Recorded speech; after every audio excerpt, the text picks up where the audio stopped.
دمہ کے نفسیاتی اسباب۔ انسانی زندگی میں ایسے اضطراری مراحل آتے رہتے ہیں جس میں خوف، گھبراہٹ، فرار، دہشت اور پریشانیاں پورے جسم پر اثر انداز ہو جاتے ہیں۔ طب جدید میں ان کو فیئر، فائٹ، فلائٹ کے ناموں سے ہنگامی کیفیات کا نام دیا گیا ہے۔ ان حالات میں دماغ جسم کو مقابلہ یا فرار کے لیے تیار کرتا ہے۔ حادثات کے دوران جسم میں کیمیاوی تبدیلیاں ہوتی ہیں، ان میں ہسٹامائن کا پیدا ہونا شامل ہے۔ یہ جسم میں ورم اور حساسیت پیدا کر سکتی ہے۔ نفسیاتی مسائل میں پیدا ہونے والی یہ ہسٹامائن مریضوں کے جسم میں حساسیت والی صورتحال پیدا کر کے دمہ کا باعث ہو سکتی ہے۔ شیر کی بینائی کمزور ہے، وہ دور سے درخت کے تنے اور کسی انسان میں فرق محسوس نہیں کر سکتا۔ شیر کی دہشت سے انسانوں اور جانوروں میں ہسٹامائن پیدا ہوتی ہے۔ شیر ہسٹامائن کی بو کو سونگھ کر اندازہ کر لیتا ہے کہ اس کی آمد سے کسی کو دہشت ہو رہی ہے۔ اس طرح وہ اپنے شکار تک پہنچ جاتا ہے۔ ذہنی بوجھ، دہشت، گھبراہٹ وقتی کیفیات ہیں جو دمے کا باعث بن سکتی ہیں۔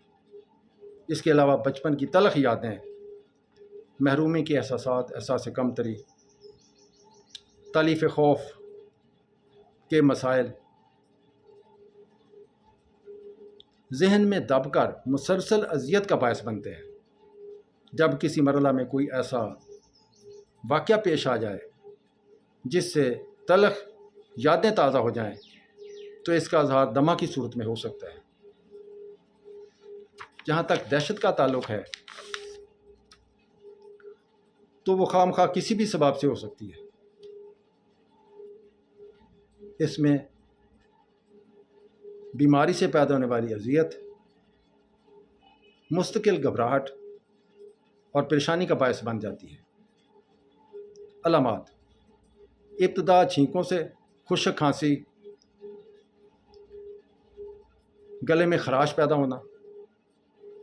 اس خراش کو رفع کرنے کے لیے مریض کھانستا ہے تو یہ سلسلہ شروع ہو جاتا ہے۔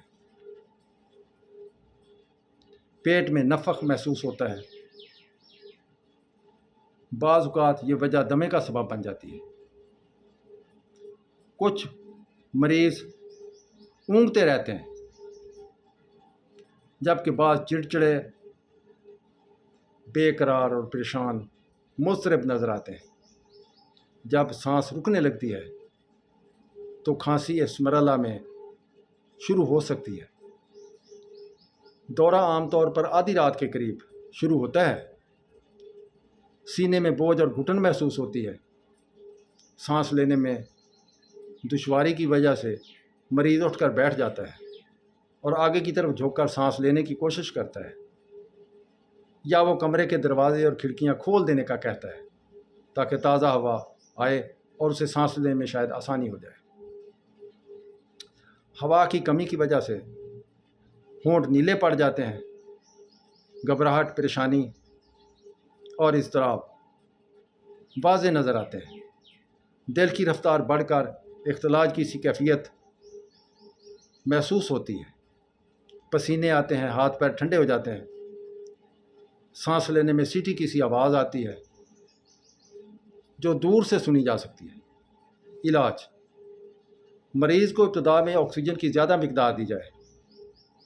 کسی ورید کے ذریعے گلوکوز کی بوتل لگا دی جائے تاکہ اس کی مدد سے متعدد دوائیں جسم میں بغیر کسی تکلیف کے داخل کی جا سکیں۔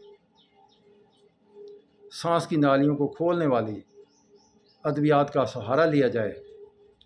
اگر ساتھ بخار ہو جائے تو جراثیم کش ادویات کا ٹیکہ لگایا جائے۔